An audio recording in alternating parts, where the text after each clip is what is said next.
ससुराल। लड़के का परिवार अच्छा है, 3 नंद, माता पिता, साथ में 2 छोटे भाई भी हैं। लड़का इंजीनियर है और बहुत पैसे कमाता है।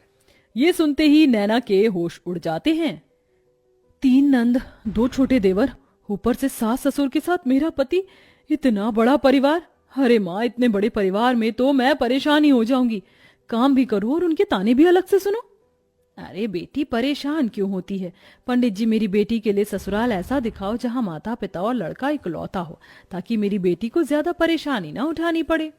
चलिए, अगर ऐसी बात है तो ठीक है, मैं आपको एक अमीर घर का रिश्ता दिखाता हूँ। इकलौता बेटा है, साथ में माता पिता रहते हैं। नैना जैसे ही लड़के की फोटो देखती है, उसे लड़के की तस्वीर अच्छी लगती है। अरे लड़का तो अच्छा है, इकलौता है, परिवार भी छोटा है, और क्या ही चाहिए। माँ, मुझे लड़का पसंद है। ओहो पगली, चलो ठीक है, कोई लड़का तो तुझे पसंद आया। पंडित जी, अब आप इसी लड़के से मेरी बेटी के रिश्ते की बात चलाइए। हाँ हाँ बहन जी, बिल्कुल।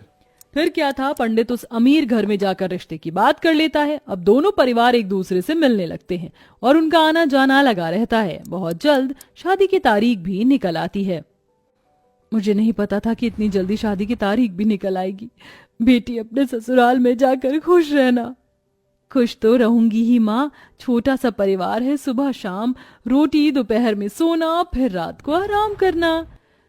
नैना को बहुत आसान लग रहा था, लेकिन वैसा होने नहीं वाला था। शादी होने के बाद जब वह अपने ससुराल आती है तो उसका ससुराल में घर बहुत बड़ा होता है, जिसमें उसे सफाई करने में ही बहुत ज्यादा समय लग जाता है। हे भगवान, अमीर घराने में तो आ गई, लेकिन यहाँ झाड़ू पोछा करते करते ही मेरी कमर टूट गई। तभी आवाज आती है, बहू, ओ बहू, अरे अभी तक तूने नाश्ता नहीं बनाया? नैना फटाफट सफाई करने के बाद अपनी सास के पास जाती है। माँ जी, बस रसोई में ही जा रही हूँ, मैं पहले सफाई कर रही थी। अच्छा सुनो, मेरी नंद और उसके बच्चे आज घर पर आ रहे हैं, उनके नाश्ते के लिए आलू के पराठे बना ले। और हाँ, शिवा आलू के पराठे नहीं खाता, उसे प्याज के पराठे पसंद है, उसके लिए वही बना देना। हेमलता ऐसा कहकर चली जाती है। लो जी, मिल गया ऑर्डर, अब इतने सारे लोगों के लिए पराठे बनाने होंगे। नैना ऐसा कहकर रसोई में चली जाती है, जहां वो बहुत सारा आटा गूंथती है। इतना सारा आटा गूंथने में ही मेरे हाथ दुखने लगे, अभी तो इनके पराठे भी बनाने हैं। नैना रसोई में आलू के पराठे बना ही रही थी कि हेमलता की नंद माहेश्वरी अपने बच्चों के साथ आ जाती है। अरे वाह, सही समय पर आई हो नंद जी, गरम गरम पराठे बन रहे हैं। बहू, चलो नाश्ते की टेबल पर ही बैठते हैं, वहीं पर बातें करेंगे। हेमलता पूरे परिवार के साथ नाश्ते की टेबल पर बैठ जाती है, जिसके बाद रसोई से नाश्ते की टेबल का सफर करते हुए नैना बहुत थक जाती है। हे भगवान, नाश्ते की टेबल पर आने आने में ही मेरी फिरकनी बन गई। मैंने तो छोटा सा परिवार समझकर इस घर में शादी की थी, यहाँ तो सबकी अलग ही फरमाइश चलती है। तभी नैना के पति शिवा की आवाज आती है। अरे नैना, मेरे प्याज के पराठे नहीं बनाए तुमने? अभी लाती हूँ जी। नैना प्याज के पराठे बनाकर अपने पति के लिए नाश्ते की टेबल पर लेकर आती है।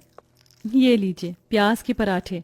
तभी माहेश्वरी कहती है, बहू के हाथों से पहली बार खाना खा रही हूँ, बहुत स्वादिष्ट है ये पराठे, ये लो तुम्हारा शगुन। इस तरह माहेश्वरी नैना को शगुन देकर जाती है। सब लोग बहुत खुश होते हैं, लेकिन नैना बहुत ज्यादा थक जाती है। सबके सो जाने के बाद वो सबके जूठे बर्तन भी धोने लगती है। आज तो पूरा दिन हो गया, मुझे लेटने का समय ही नहीं मिला। नैना बर्तन धोने के बाद अपने कमरे में जाने ही वाली थी कि तभी उसके ससुर उसे कॉफी बनाने के लिए कह देते हैं। अरे सुनो बहू, जरा 1 कप कॉफी बना देना। अभी बनाकर लाती हूँ पिताजी। नैना दोबारा रसोई में जाती है और कॉफी बनाकर अपने ससुर जी के लिए लेकर आती है। आखिरकार उसे थोड़ी देर के लिए अपनी कमर सीधी करने को मिल जाती है, लेकिन फिर शाम की अलग फरमाइश शुरू हो जाती है। बहू, शाम के खाने में वेज बिरयानी, शाही कोरमा और चावल बना लेना। फिर से कोई आ रहा है क्या माँ जी घर पर? अरे नहीं, ये तो शिवा को बहुत पसंद है, इसीलिए बनवा रही हूँ। ठीक है माँ जी। अब शाम का खाना बनाने के लिए नैना फिर से रसोई में जाती है और खाना बनाते हुए खुद से ही कहती है, हे भगवान, कैसा परिवार मिला है मुझे। सुबह शाम मेरे ससुराल वालों को शाही पकवान ही चाहिए होते हैं, और इतने भुक्कड़ लोग हैं कि इन्हें हर थोड़ी देर में भूख लग जाती है।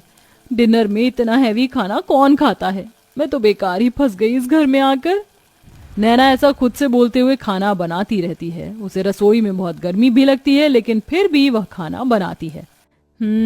खाना तो बहू बहुत स्वादिष्ट लग रहा है, खुशबू से पता चल रहा है। हाँ हाँ, मेरी मेहनत जो लगी है, स्वादिष्ट तो होगा ही।